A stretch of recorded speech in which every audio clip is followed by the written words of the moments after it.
So if you want to elevate your life, the first thing you can do is go to sleep earlier.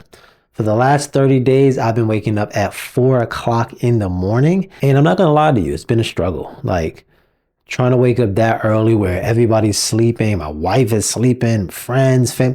It's like it's nobody to talk to. But the good thing about waking up that early, I have time to myself. I have time to make a plan. It's quiet. It's not noisy, full of social media and, people talking to me, people texting me. I have the time to myself to actually plan out what I want to accomplish because I want to be a full-time entrepreneur. And just waking up in time to go to work and then coming home, I'm not going to feel like doing nothing. I'm going to feel like just chilling with my wife and going to sleep. But this way I have my freshest energy in the morning. I'm able to plan out what I'm trying to accomplish and make a game plan for doing it, as well as creating content, creating scripts, editing content. Like I have so much time now in the day because I'm using my freshest energy for that. I don't think anybody's naturally a morning person. Like I'm not naturally made to wake up at 4 o'clock in the morning. No, like that's insane. Because right now you're listening to this, you might feel like you're behind in life. You feel like your classmates is passing you by, kids that are younger than you are doing more than you. You're like, man, like, what did I do wrong? That's how you catch up. It's all about time. What are you doing with your time? Are you just chilling? You hanging out, watching TV, scrolling all day?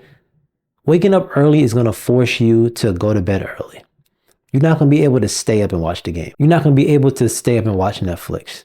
You're not going to be able to scroll all day. You're not going to be able to go out with your friends, go to the bar, hang out, go to the club if that's what you're into. You're not going to be able to do that anymore because now you're already behind. So now you have to catch up.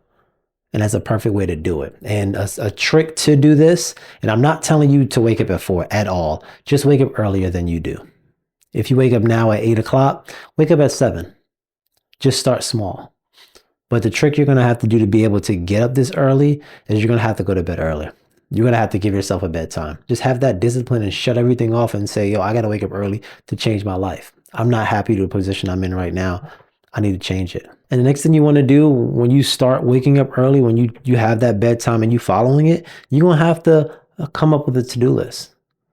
So usually what I do before I am going to sleep at 9:30, I'm going to make a plan. Like, what do I want to get done in the time when I wake up in the morning? Is it going to be writing a script? Is it going to be recording? Is it going to be editing? What exactly do I need to do in the morning time so when I wake up, I'm not just wasting my time? Because you could say, I woke up at 6 in like 4:30 days and nothing changed. What did you do in that time? Did you just wake up to scroll earlier than you usually do?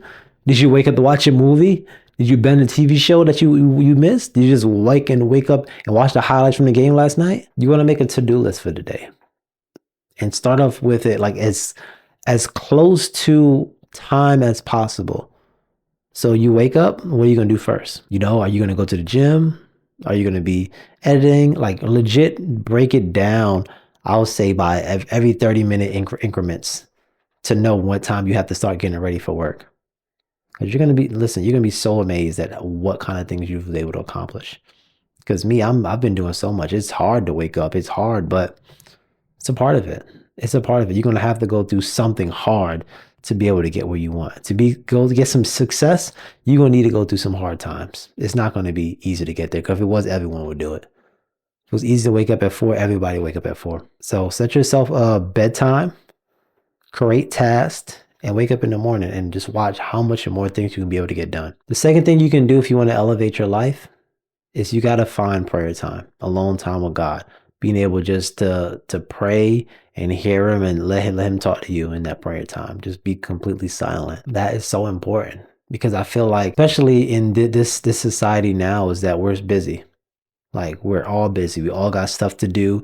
Time is very important that we're busy, but we have time to fit in so much nonsense, but we can't fit in time with God, which is crazy. Like God's the one that puts you in a situation that has everything you have, being blessed with everything you have, but you can't spend time praying with him. Like I'm not saying this to beat you up, but I was at a point, I was like that as well. Up until recently, till I found the church home and I realized the importance of prayer, of the importance of spending that alone time with God. Like I didn't realize how important it was. I didn't realize how important it was to be able to spend that time so you actually can know his voice. Spend that time in his word reading the Bible. So when people say, "Oh man, God told me this, God told me that," he's like, why isn't God talking to me? You have to spend that alone time with him. You spend that alone time with him, you start hearing his voice.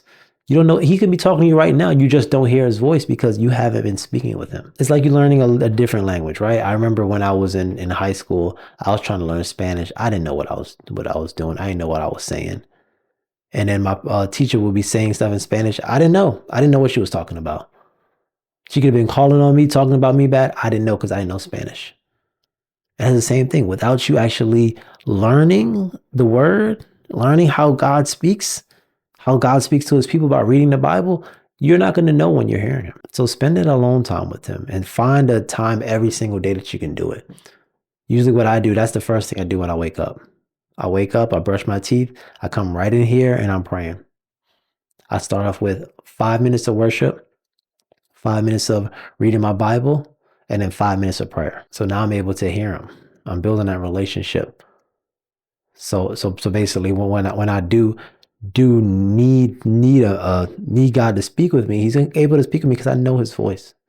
But it's going to take time. It's going to take practice. So find that time that's best for you to speak with them. Me, I would say the first thing in the morning before any stress or anyone talks to you, just wake up and get right into the prayer. The next thing you want to do if you're looking to elevate your life is to exercise.